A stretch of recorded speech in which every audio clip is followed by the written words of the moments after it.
So we are now a week after the election, and one of the hot topics on my radio show, Lindsay was on with us, and listeners send me emails all the time. I know Matt, I know you get them, I know Lindsay gets them. So I get these pictures of, like there is always a split vote in Florida. Like they vote for Jeb Bush, and then they would vote. Well, Charlie Crist was Republican at the time, but they'd vote for Jeb Bush, and then they vote for Bill Nelson, and then they vote for Charlie Crist and Alex Sink, and then they vote for Ron DeSantis, and then they vote for Rick Scott, and then they vote for Nikki Fried. I don't know if that's going to happen this time around. Nelson got a lot of Republicans back in the day. Yeah.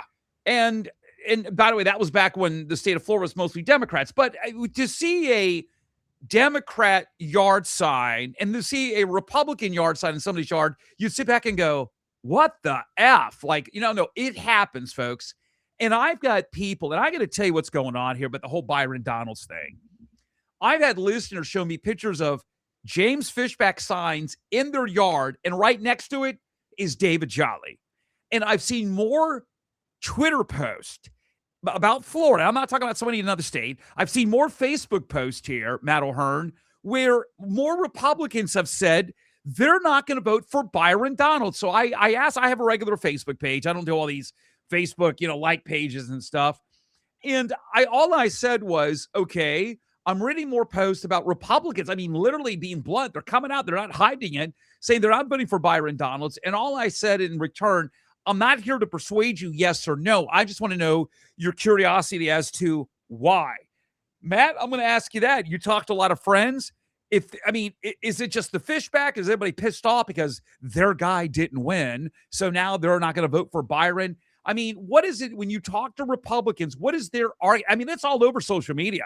I'm not voting for Byron. In fact, I'm going to write in the Libertarian's name, or I'm going to skip that area on the ballot. What are you hearing, Matt? Why?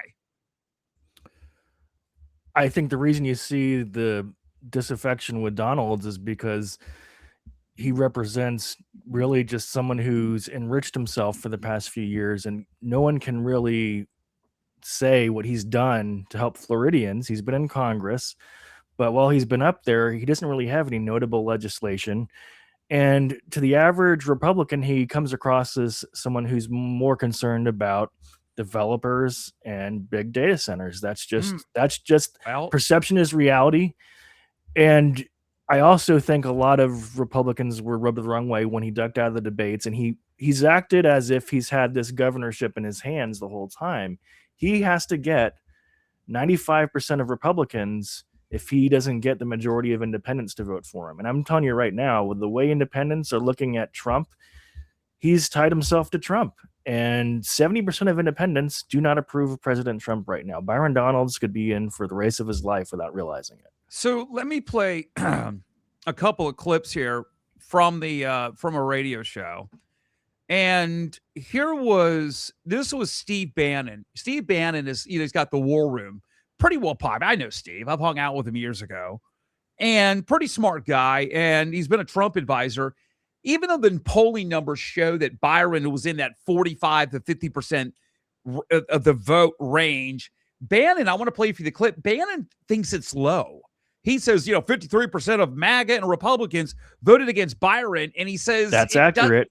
I don't like to agree with Steve Bannon on a lot, but what he's saying is accurate. All right, let me play the clip. This is what Bannon said. And Bannon's like, he's raising red flags for Byron's hopefully potential success Bannon doesn't know if it's even there for 2026. I mean, November, the election. Here's the clip. Byron Donalds totally underperformed last time. He got 47% of the vote. That means 53% of really the MAGA voters and the Trump voters and the Republican Party voted against him. One of these issues was data centers. Byron Donalds vastly underperformed with all the money he raised and President Trump's endorsement. They only get 47% of the vote. I don't know, man. Ticking time bomb there. I don't know, Lindsay. I mean, you could sit back and say, well, 60% voted against Paul Renner and Fishback and Collins. Maybe it's all about the area spin. But I mean, the 50% threshold, they say that he didn't get it, so it's a little weak. I just go by what the numbers say. But you heard what Bannon said. He says that, again, Trump endorsed, but 53% voted against Byron. Does that speak more ill of Byron? Does that speak more ill of Trump then? Well, I think there's another thing to look at too is we had so many people in this Republican primary. The House, when I say the House, I mean like the Republican House. Our House was very much divided. I think debates could have helped, just like which Ed Dean, you are not Ed Dean, Matt. So I think that it's like I think that people were confused. I think there wasn't a lot of information out there without debates. I think a lot of voters just kind of like threw up their hands and said, okay, Trump, it's just, okay, let's just go with Trump or not go with Trump. Right. And just, we could just Scantron it. We'll just like Christmas tree it in or just skip it altogether. So I think that sure, you can argue with what Steve Bannon said, but at the end of the day, I think the pool was just so wide. I think people were really confused on what to do and who to vote for. It was not clear for a lot of voters who weren't paying attention. By the way, I didn't realize there were two Ed Deans here, Matt O'Hearn. In your boxes is Ed Dean, so I'm going to sue you for trademark infringement. But anyway, so can I, as I jump around on this, let me play for you a clip. Here was Byron Donalds, Congressman Donalds, and it's his race to lose, I believe. Here's what he said over the summertime on the issue of data centers. He's like, no, we need them and we welcome them. Critics of data centers, which lately... Not that one. Here's the other clip. Here was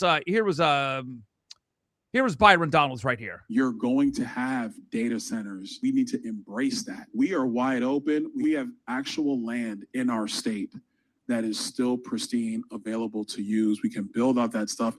I would rather build a data center in one of these deals, or probably 4 data centers. When I know, Jay knows, Griff knows, Shane knows, there ain't no bans coming. Ain't no bans coming. And I'm going to tell you right now. Let me tell you something, Matt. David Jolly's going to run this ad till he's blue in the face, and I know what my Republican friends are going to say. Well, Byron's redefined his position. Hey, so did Charlie Crist. In fact, David Jolly's probably redefined his position on certain issues as well. They're going to use this against Byron. I don't know. I mean, that's like the John Kerry. Hey, I voted for the $87 billion before I voted against it. Exactly. That right there. If you're anti, which could be quite a few Republicans, if you're anti a data center like Lindsay out there, this, I wonder, could hurt Byron. Absolutely. I mean, he already has enough going against him with the way Florida's economy has been in a slight bit of a downturn. And if you can't see someone for what they are and where they stand, and they seem like they just go with wherever the wind goes and they don't really stand for anything, especially now, that's going to count against you. And especially on the Senate side, you've got a Democratic socialist. So, Republicans are looking for someone who's going to have a clear, consistent message, and also just seems like someone who's going to fight for them. I don't know that I've seen a single Republican who has even mentioned Byron Donalds is going to fight for me. Even the people who vote for him, they're voting for him because of Trump's endorsement, plain and simple. And that's not going to win the majority of independents, which, by the way, Byron Donalds must get if he's going to actually win this election. People forget how close the 2 elections were before DeSantis's reelection. Those were both 1% differences. Lindsay, the governor came out, was asked about an endorsement, and kind of give a weak, it's kind of like the property tax, kind of gave a weak response.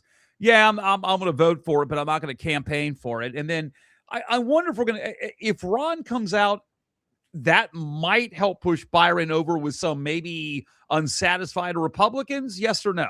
Yes. That will definitely help. I mean, obviously Ron DeSantis is loved in this state by Republicans. He won a landslide election his second term. So there's no way that wouldn't help him. I think Byron should look for, already, Collins and Renner came out in support of Byron after they lost the primary. So I think that was a gentlemanly thing to do. Right. And I think they should want Ron's endorsement for sure. I also think that and we've talked about this before, but if Ron DeSantis had the governor come out before and endorsed Byron, I think it would have been a totally different ball game. I think, or anyone, it would have been a totally different ball game, and we would be talking in a very different way right now. Collins won 17 counties. Byron was weak in North Florida. Even the counties he won, he barely won. Now, I know some people are going to say, well, there isn't that many votes based on the population. Oh, no. There's that many votes that could turn the election away from Byron in North Florida. Remember, rural areas. Yeah, rural areas can do it. And I wonder if I look back on this one, even if you didn't have Renner or Fishback in this race, and maybe not even endorsement from Ron. I think it might be a different story. I think Collins might be able to pull this off. Hey, what happened to the Bobby Williams crowd? All of these Bobby Williams people are out there. Man, he's at 20%. He's at 30. What did he come in, like 3%, Matt?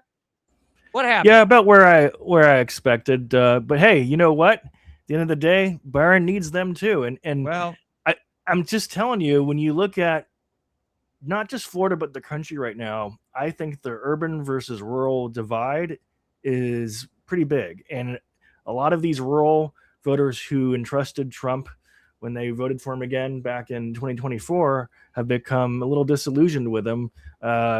Everything from, beef tariff wars and things like that. And then you throw in the data centers. And again, it comes back to there's this baked in assumption that Florida's deep red. Well, the problem is you're making an assumption that Donalds has the enthusiasm that was there for Ron DeSantis' reelection. No sane person will tell you that Donalds has anywhere near as much enthusiasm for his election as DeSantis had going up for reelection. You still, Agreed. Lindsay, I still think this is Donald's to lose. Lindsay, you think he can win, right? Donald? I think he can win. Well, he I can think definitely win. I think Yeah, he but can Matt, win. go ahead, Lindsay. I think he will win, but I think it's going to be pretty razor thin. I don't think it's going to be a slam dunk. I think he's going to, like Matt was saying, I think it's going to be the campaign of his life.